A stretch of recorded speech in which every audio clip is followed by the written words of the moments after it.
Ujar Nabi kita, siapa-siapa yang bertahan, siapa-siapa yang bagana antara maghrib dan isya. Maghribnya sembahyang berjamaah, isya-nya sembahyang berjamaah pulang, di antaranya itunya beribadah. Sembahyang berjamaah itu di masjid. Pasti Allah membuatkan, mengulahakan, membangunkan bagi orang tersebut 2 buah gedung. Ganjaran pahalanya itu 2 buah gedung diberi Allah. Antara gedung yang satu dengan gedung yang satunya itu perjalanan 100 tahun hanya sampai. Dan Allah berikan dia kebun yang andai kata mengelilingi kebun itu penduduk dunia ini niscaya cukup. Allah berikan dia kebun yang luasnya andai kata mengelilingi penduduk dunia cukup. Nah itu balasan orang nang i'tikaf di masjid antara maghrib isya. Andai kata balasan itu diberikan dalam dunia, kali cukup dunia tempatnya. Hanya saikung manusia dan hanya samalaman. Coba kalau 1000 orang nang ba'iktikaf di masjid antara maghrib isya, muatlah dunia, maginnya kada muat lagi.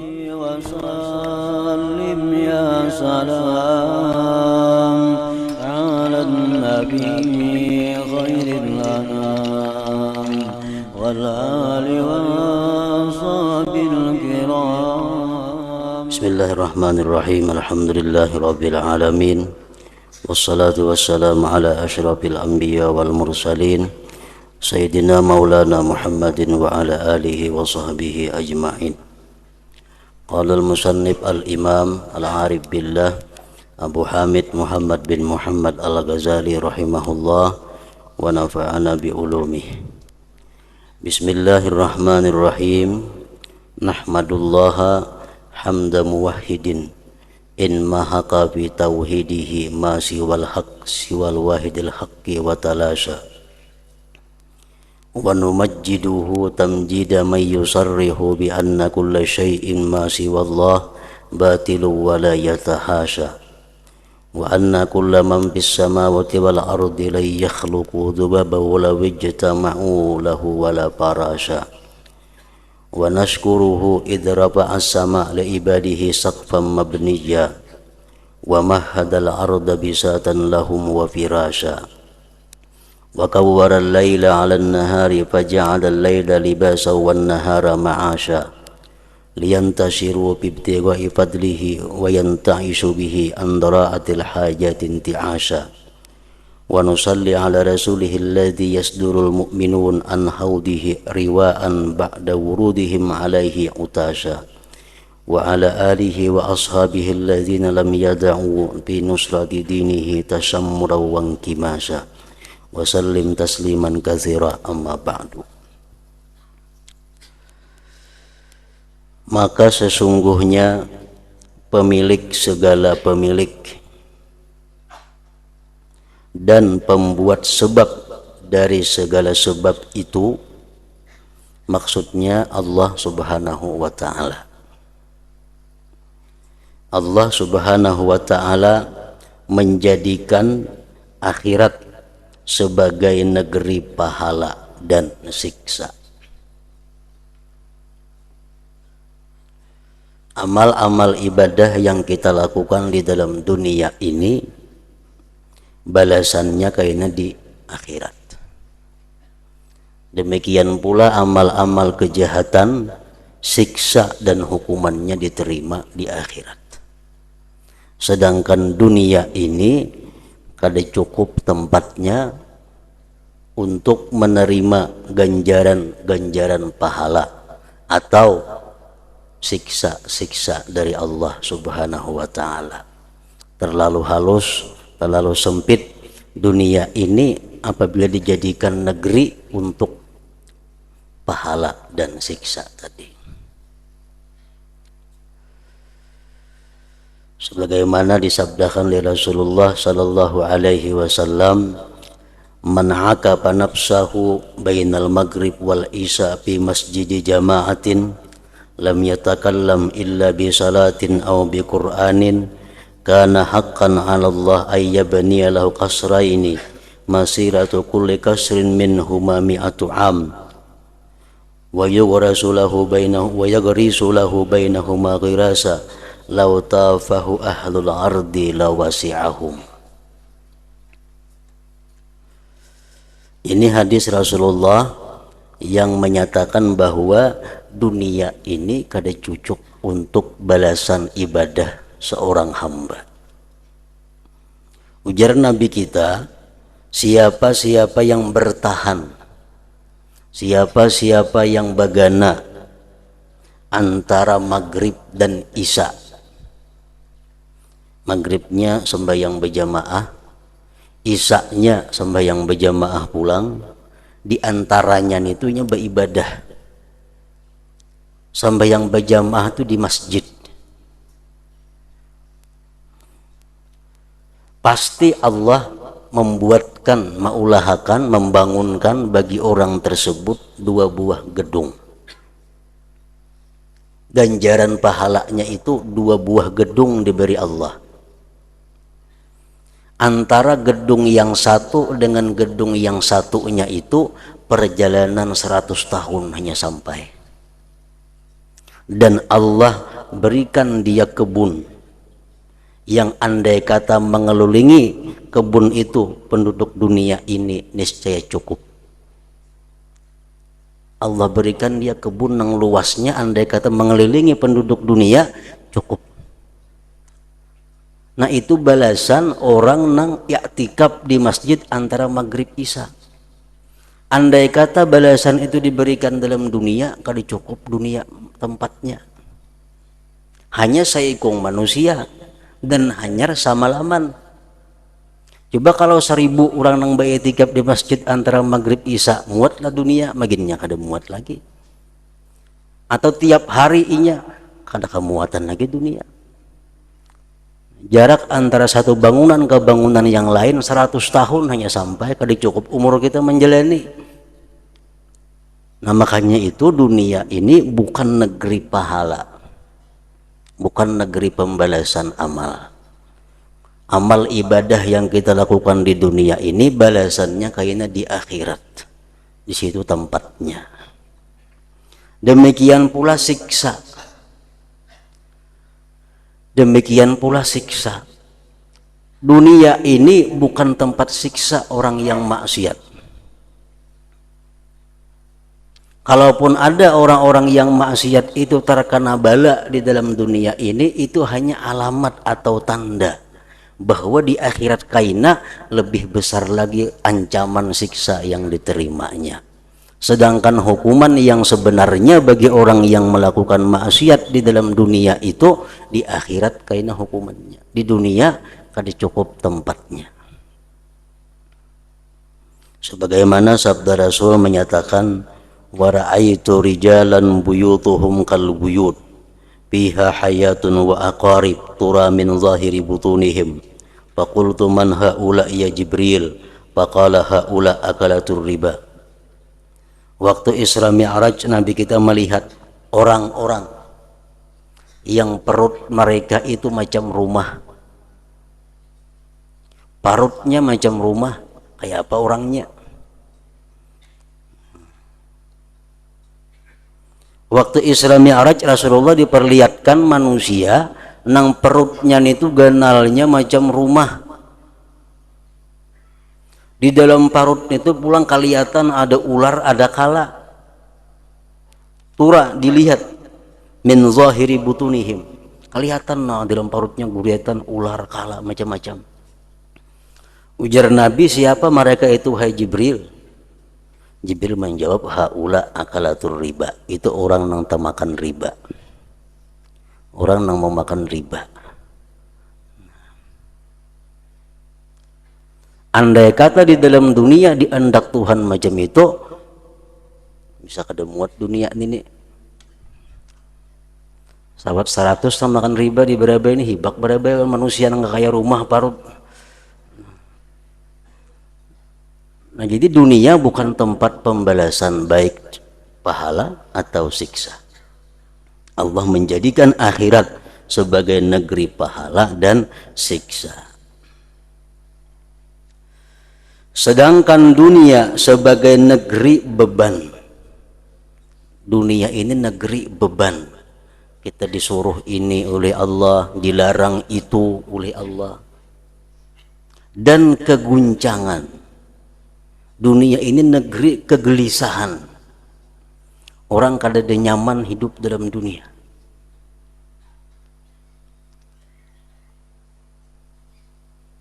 Orang mencari ketenangan, kebahagiaan di dalam dunia itu mustahil. Dunia negeri beban, negeri keguncangan, kesungguhan dan usaha. Dunia negeri orang berusaha. Persiapan di dunia tidak terbatas pada akhirat tanpa penghidupan. Tetapi penghidupan dunia itu perantaraan kepada akhirat dan penolong kepadanya. Kehidupan dalam dunia ini adalah merupakan perantara kepada negeri akhirat. Dan kehidupan dunia ini bisa membantu seseorang untuk mencapai kebahagiaan akhirat. Maka dunia itu ladang akhirat dan jalan kepadanya. Ad-dunya mazra'atul akhirah. Dunia ladangnya akhirat. Orang yang bertanam baik di dalam dunia akan mengatam baik kena di akhirat. Orang yang bertanam dosa di dalam dunia akan mengatam dosa di akhirat. Karena dunia ini mazra'atul akhirah.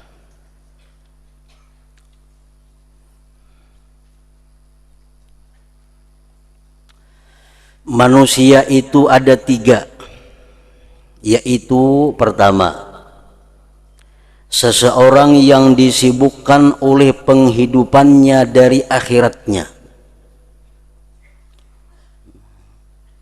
Orang yang di dalam dunia hanya urusan berusaha, hanya urusan mencari kekayaan, hanya urusan mencari kedudukan.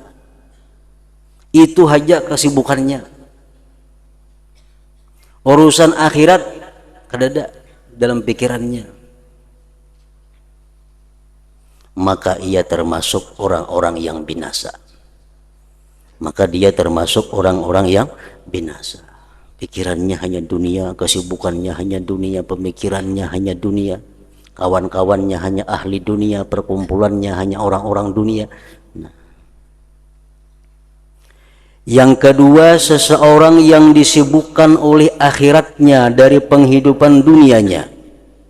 Ada manusia yang kada tahu urusan dunia, hidupnya hanya beribadah melulu kepada Allah, kada tahu urusan dunia sama sekali. Maka ia termasuk orang yang beruntung. Dan yang paling mendekati kepada kelurusan yaitu macam yang ketiga, yaitu orang yang disibukkan oleh penghidupan dunianya untuk akhiratnya. Maka ia termasuk orang yang sederhana. Nah, ia mencari dunia, tapi tujuannya untuk kesenangan akhiratnya. Ia mencari dunia untuk sanggup bekal akhiratnya. Ia mencari dunia untuk akhirat. Nah, ini yang ketiga.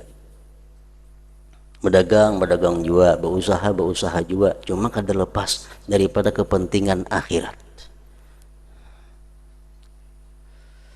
Jadi ada tiga golongan manusia tadi. Dan tidak mencapai derajat kesederhanaan orang yang tidak melazimi jalan kebenaran dalam mencari penghidupan. Artinya kita kada akan bisa masuk kelompok yang ketiga. Kelompok yang ketiga, kelompok orang yang mencari dunia untuk akhirat. Mencari dunia untuk akhirat itu tidak akan bisa dan tidak mencapai derajat kesederhanaan orang yang tidak melazimi jalan kebenaran dalam mencari penghidupan. Dan orang yang mencari dunia itu tidak akan tergerak sebagai perantara ke akhirat selama ia tidak beradab dengan adab-adab akhirat dalam mencari dunia itu. Nah, kami akan mendatangkan adab-adab, tata cara berdagang, pekerjaan-pekerjaan, dan berbagai macam usaha dan sunnah-sunnahnya. Hal itu kami jelaskan dalam beberapa bab supaya bisa usaha perdagangan itu merupakan jalan untuk menuju kebaikan akhirat. Perlu ketahui adab-adabnya, aturan-aturannya supaya usaha bisa diandalkan untuk membawa kemuliaan kepentingan akhirat.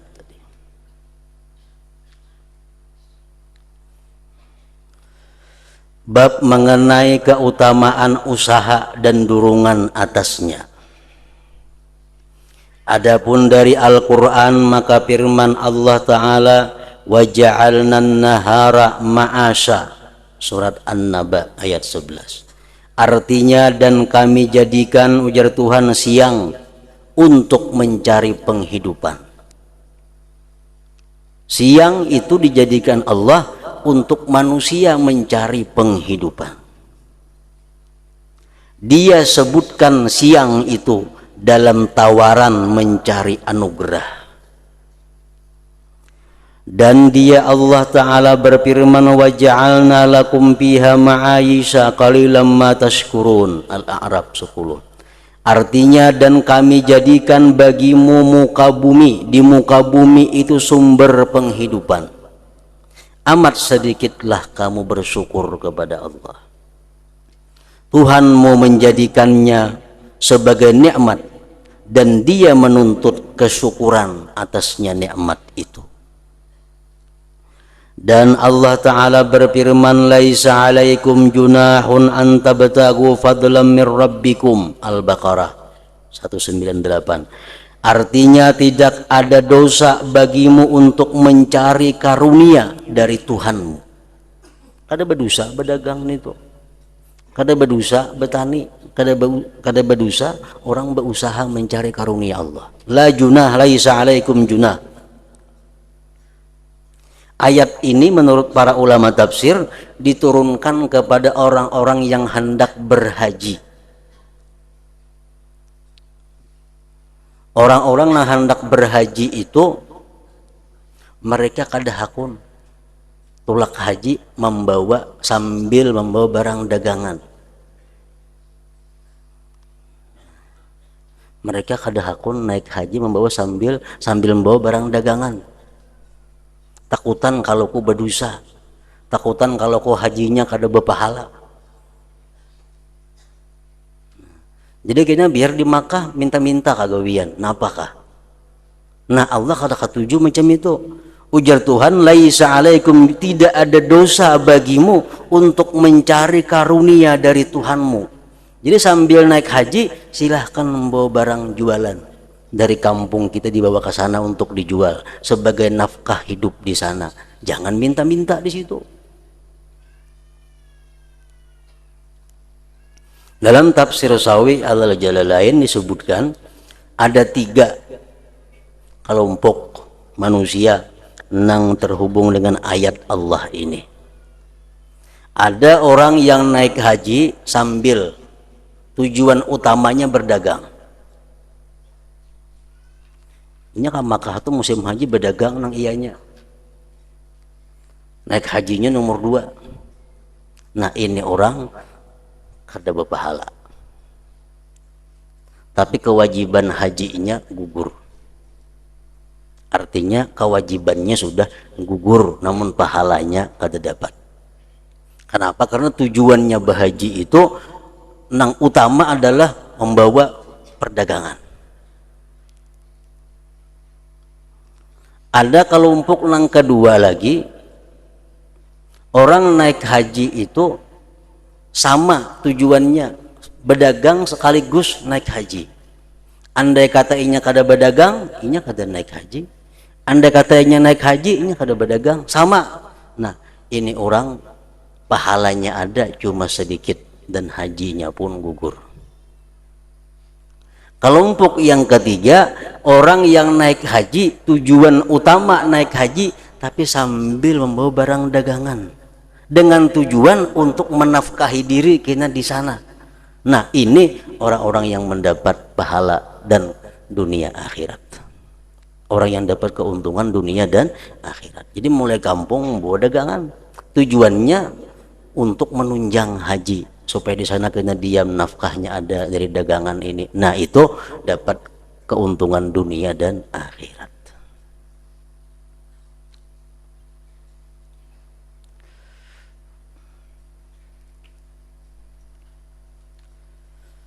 Laisa 'alaikum junahun an tabtagu fadlan min rabbikum wa akharuna yadribuna fil ardi yabtaguna min fadlillah. Al-Muzammil.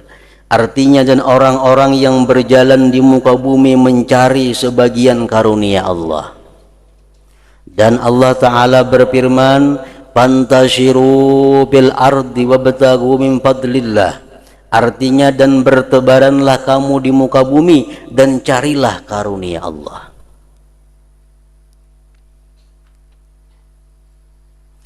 Adapun hadis-hadis, maka Nabi sallallahu alaihi wasallam bersabda, minaz zunubi zunubun la yukaffiruha illal hammu bi talabil ma'isah.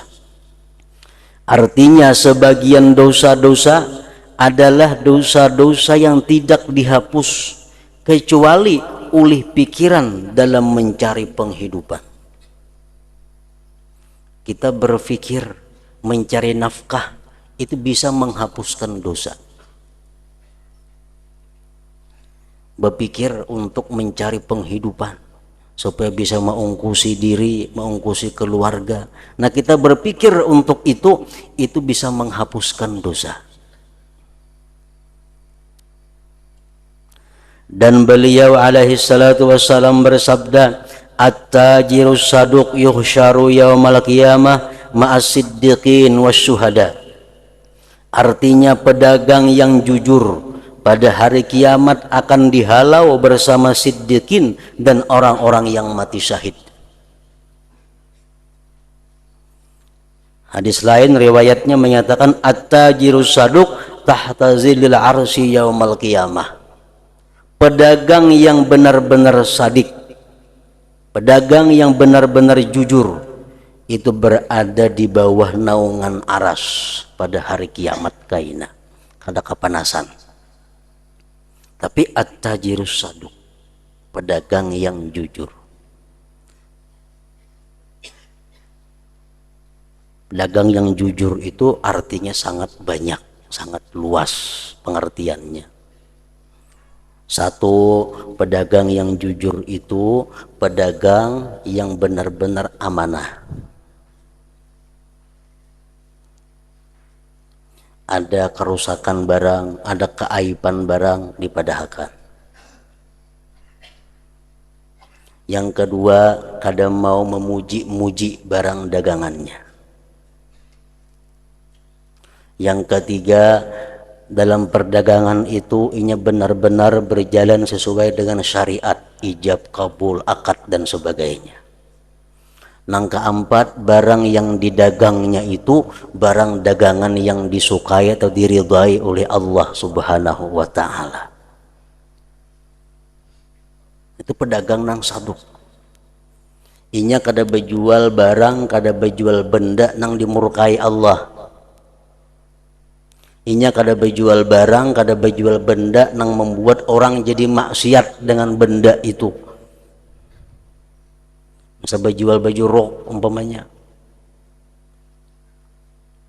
Lalu baju rok, baju perempuan nang kelihatan auratnya dijual nih tuh segan bini-bini memakainya. Ini pedagang nang kada saduk ngarannya.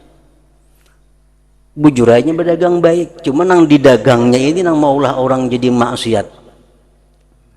Berjual emas, sudah tahu nang memakai ini lalakian orangnya, itu kada pedagang nang saduk ngarannya. Pedagang obat nang nukarnya pacang dipakainya mabuk-mabukan, sudah jelas itu ngarannya.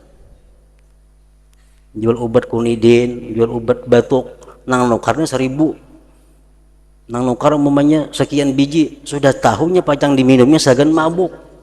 Nah, dijuali membuat orang jadi maksiat. Ini jauh daripada pedagang nang jujur.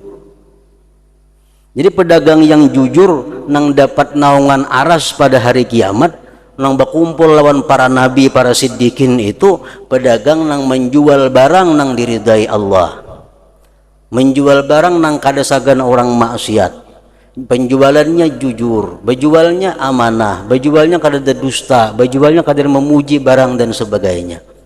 Nah, ini pedagang nang jujur, dan niat jualnya pun niat yang baik.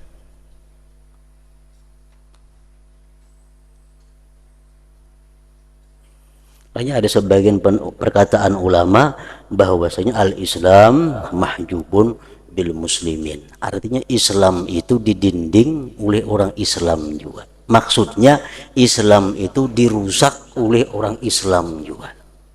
Yang menjual bir itu orang Islam banyak di warung-warung. Yang menjual obat mabuk-mabukan orang Islam juga. Yang menjual baju-baju yang membuka aurat di pasar orang Islam juga. Jadi yang merusak Islam itu orang Islam seorang. Nah, pedagang macam ini jauh daripada pedagang nang as-saduq ngarannya. Keuntungan yang didapat dalam dunia kada seimbang lawan siksa yang bakal diterima di akhirat. Berapa ada hubungannya itu? Jadi pedagang berpikir walaupun untung, tapi kalau merusak Islam kada ada untungnya. Bahkan kayaknya menyesal kada terkira.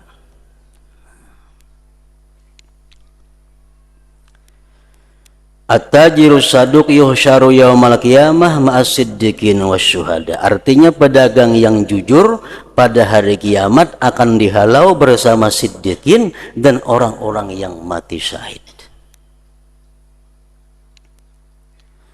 Dan beliau sallallahu alaihi wasallam bersabda, man talabad dunya halalan wa ta'affufan anil mas'alah wa sa'yan ala iyalihi wa ta'attufan ala jarihi laqiyallaha wa wajhuhu kal qamar lailatal badri. Artinya barang siapa mencari dunia dengan halal, luas artinya dengan halal itu barang yang dijualnya halal, cara penjualannya cara yang halal, orang menggunakannya pada tempat-tempat yang halal. Barang siapa mencari dunia dengan halal, menjaga diri dari minta-minta, berusaha untuk keluarganya dan balas kasih kepada tetangganya, maka ia bertemu dengan Allah sedangkan wajahnya seperti bulan pada malam purnama. Orang berdagang nang halal tadi, tujuannya berdagang itu untuk supaya jangan mengemis. Tujuannya berdagang untuk memberi makani, menafkahi anak bini keluarga. Tujuannya berdagang untuk membantu jiran dan tetangga nang kesusahan. Orang nang berdagang macam itu niatnya, di akhirat kena wajahnya seperti malam, seperti bulan pada malam purnama, berkilauan artinya. Pada suatu hari Nabi sallallahu alaihi wasallam duduk bersama para sahabatnya. Mereka melihat seorang pemuda yang mempunyai kekuatan, di mana ia pemuda tadi berpagi-pagi berusaha. Nabi dudukkan dengan sahabat, besukan ada lewat seorang pemuda sedang berusaha. Maka mereka sahabat berkata, sayang pemuda ini. Seandainya kemudaan dan kekuatannya itu ada di jalan Allah. Sayangnya pemuda ini itu ya berusaha besokanan. Jangan digunakannya sagan beribadah kah, tempulainya muda, tempulainya kuat. Jangan digunakan beribadah saling baikan itu, ujar sahabat Nabi. Nabi mendengar itu, maka beliau Nabi sallallahu alaihi wasallam bersabda, ujar Nabi, la taqulu hadza fa innahu in kana yas'a ala nafsihi liyakuffaha anil mas'alah wa yughniha anin nas fa huwa fi sabilillah wa in kana yas'a ala abawaini dha'ifaini aw dzurriyyatin di'ab liyughniyahum wa yakfiyahum fahuwa fi sabilillah wa in kana yas'a tafakhuran wa takatsura fahuwa fi sabilis syaitan.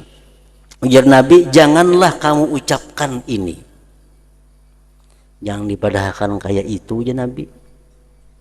Pemuda yang besukanan berusaha tuh jangan dipadahkan sayangnya jika beribadah besukanan itu kada usah berusaha, jangan macam itu ujar Nabi. Karena jika ia berusaha untuk dirinya untuk mencegah dari minta-minta dan tidak membutuhkan dari manusia, maka ia di jalan Allah. Orang tuh berusaha dengan tujuan supaya jangan jadi pengemis. Nah, inya berusaha itu fisabilillah ngarannya, di jalan Allah. Dan jika ia berusaha untuk kedua orang tuanya yang lemah atau anak-anak yang lemah, ia berusaha untuk mengungkusi kedua orang tuanya atau anak-anak yang masih halus agar mereka kaya dan mencukupi mereka, maka ia pun di jalan Allah. Orang berusaha niat segan menafkahi ibu bapak, menafkahi anak bini supaya jangan jadi pengemis, mereka itu berusaha inya nang halal, itu orang ngarannya fisabilillah, di jalan Allah. Dan jika ia berusaha karena berbangga diri dan berbanyak-banyak, nah lain halnya ia berusaha untuk memperbanyak harta, berusaha untuk menambah kekayaan, berusaha untuk mencari kekayaan. Ibaratnya kada berusaha tuh ingin tuh hidup aja, makan aja, tetap berusaha agar menumpuk-numpuk harta, di mana-mana ada bisi harta. Nah, ini maka ia di jalan syaitan ngarannya. Usahanya itu bisa bilis syaitan. Jadi berusaha tergantung niatnya.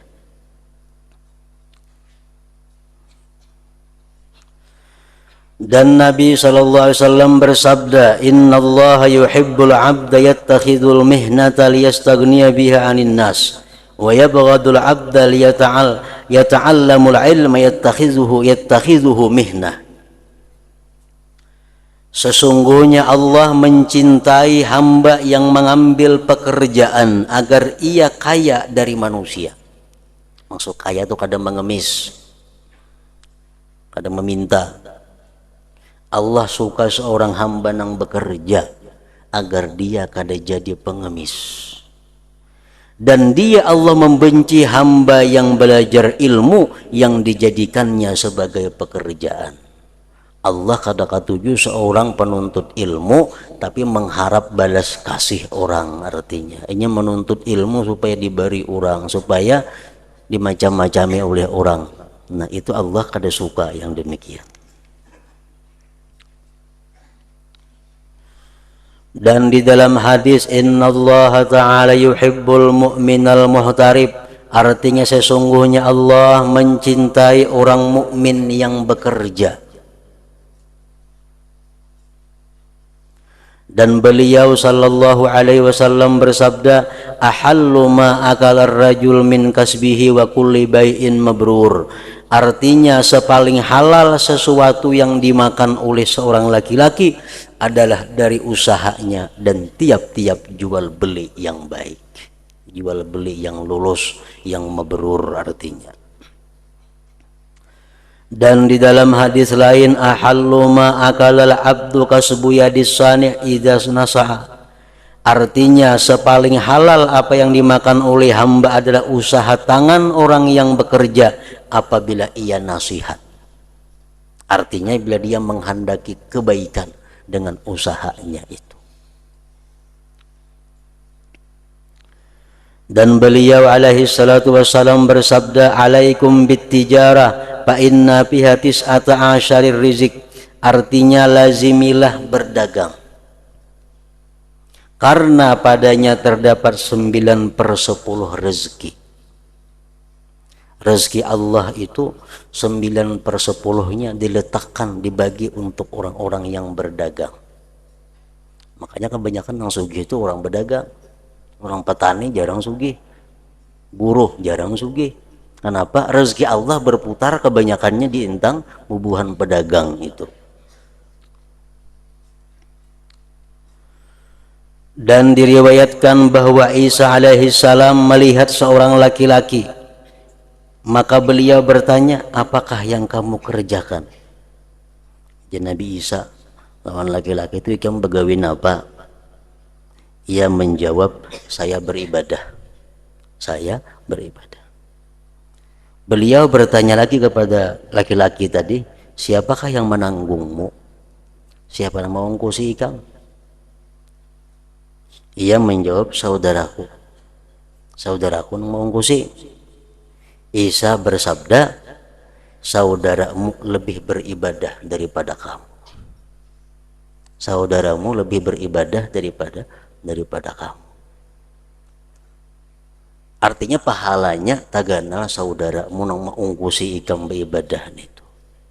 Jadi orang-orang nang maungkusi keluarga, maungkusi anak nang beribadah, maungkusi anak nang menuntut ilmu, orang nang maungkusi itu lebih ganal pahalanya daripada orang nang beribadah itu. Saudaramu lebih beribadah daripada kamu. Dan Nabi kita sallallahu alaihi wasallam bersabda, inni la a'lamu syai'an yuqarribukum minal jannati wa yub'idukum minan nari illa amartukum bih, wa inni la a'lamu syai'an yub'idukum minal jannah wa yuqarribukum minan nar illa nahaitukum anhu, wa innar ruhal amin nafatha fi raw'i inna nafsan lan tamuta hatta tastawfiya rizqaha wa in abta'a anha fattaqullah wa ajmilu bittalab. Artinya, sesungguhnya aku, ujar Nabi kita,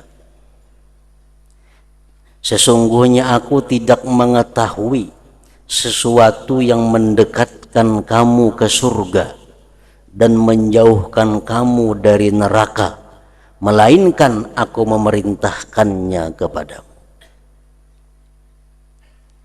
Setiap sesuatu, jar Nabi, nang bisa memasukkan engkau ke surga, pasti kusuruh ikam melakukan sesuatu itu. Dan sesungguhnya aku tidak mengetahui sesuatu yang menjauhkan kamu dari surga dan mendekatkan kamu di neraka, melainkan aku melarangmu daripadanya. Sesuatu apapun, jar Nabi, nang pacang membuat ikam ke neraka, pasti kularang, pasti kucegah. Dan sesungguhnya ar-ruhul amin meniupkan di dalam hatiku, sesungguhnya diri seseorang itu tidak akan meninggal sebelum dipenuhi rezekinya, meskipun rezeki itu lambat darinya. Artinya seseorang itu tidak akan mati kecuali rezekinya habis. Bila rezeki masih ada, kita kada bakal mati.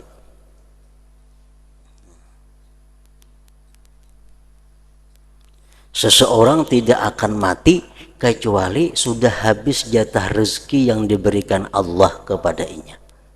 Selama jatah rezeki masih ada untuk kita, kita pasti hidup. Maka bertakwalah kepada Allah dan baik-baiklah dalam menuntut, dalam berusaha. Artinya baik-baiklah dalam mencari rezeki, baik-baiklah dalam berusaha. Beliau memerintahkan dengan baik-baik dalam menuntut, dan beliau tidak bersabda tinggalkanlah menuntut atau berusaha. Nabi kita ada melarang orang berusaha, tapi baik-baik berusaha itu, bujur-bujur berusaha itu. Kemudian di akhirnya beliau bersabda, wala yahmilannakum istibta'u syai'in minar rizki ala an tatlubuhu bi ma'siyatillahi ta'ala fa innallaha la yunalu bima indahu bi ma'siyatih. Artinya janganlah mendorongmu lambatnya suatu rezeki untuk mencarinya dengan maksiat kepada Allah Ta'ala. Nah,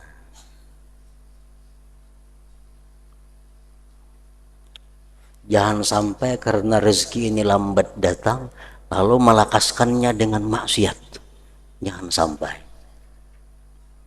Khawatir kalau calon pembeli ini kada jadi menukari, lalu bersumpah-sumpah, lalu memuji-muji barang, lalu menyembunyikan rusaknya barang. Khawatir kalau kada jadi menukari. Nah, ya ini artinya janganlah mendurungmu lambatnya suatu rezeki untuk mencarinya dengan maksiat kepada Allah. Jangan asal ada rezeki, jangan asal ada payu, haram kan yang dijualin, yang berdosa kah? Kenapa? Karena yang penting payu. Nah itu, jangan macam itu, ujar Nabi. Karena sesungguhnya Allah itu apa yang di sisinya tidak diperoleh dengan maksiat kepadanya. Berkat, rahmat itu kada akan diperoleh dengan cara maksiat kepada Allah. Jual beli nang dijual barang kada kakaruan, kada akan dapat berkah dari Allah. Jual beli nang dengan dusta, kada akan ada berkahnya. Menjual barang nang dilarang agama, kada akan ada berkahnya. Karena sesuatu yang di sisi Allah kada akan bisa dicapai dengan maksiat. Maka bila hartanya kada ada berkahnya, harta akan mendorong seseorang kepada maksiat dan akhirnya ke neraka. Duit 10.000, berberkah duitnya, nukar makanan, bawa ke rumah, beri makani anak bini. Ini duit yang berberkah. Tapi kalau 10.000 ini kada berberkah duitnya, digunakan untuk maksiat. Kadang alih mengetahui duit yang ada berkah atau kada berkah. Nah, untuk mencari berkah di sisi Allah, kada kawa didapat dengan maksiat. Dan beliau sallallahu alaihi wasallam bersabda, al-aswaqu mawaidullahi ta'ala, paman ataha asaba minha. Artinya pasar-pasar itu hidangan Allah Ta'ala. Maka barang siapa mendatanginya, maka ia mendapatkan daripadanya.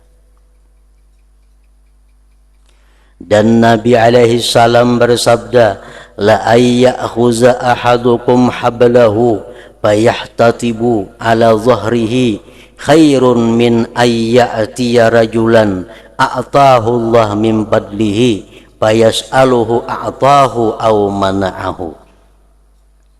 Artinya sesungguh salah seorang di antaramu mengambil talinya lalu ia mencari kayu di punggungnya adalah lebih baik daripada ia datang kepada seseorang yang diberi Allah akan karunia-Nya lalu ia minta kepadanya di mana ia memberinya atau mencegahnya. Lebih baik orang yang mencari kayu, ujar Nabi, daripada orang yang minta-minta itu. Dan beliau sallallahu alaihi wasallam bersabda, man fataha ala nafsihi baban minas su'ali fatahallahu alaihi sab'ina baban minal faqri. Artinya barang siapa yang membuka pada dirinya pintu meminta-minta, mengemis, maka Allah membukakan atasnya 70 pintu kefakiran. Artinya bila orang itu mulai minta-minta, maka hidupnya akan selalu merasa fakir. Hidupnya akan selalu merasa kurang, jauh daripada kecukupan.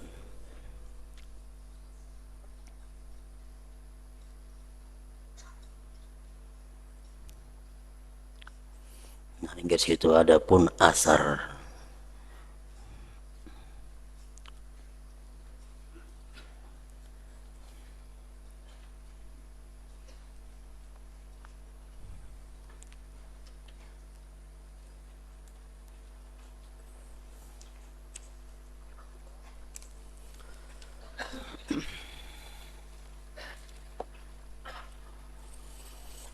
أفضل الذكر فاعلم أنه لا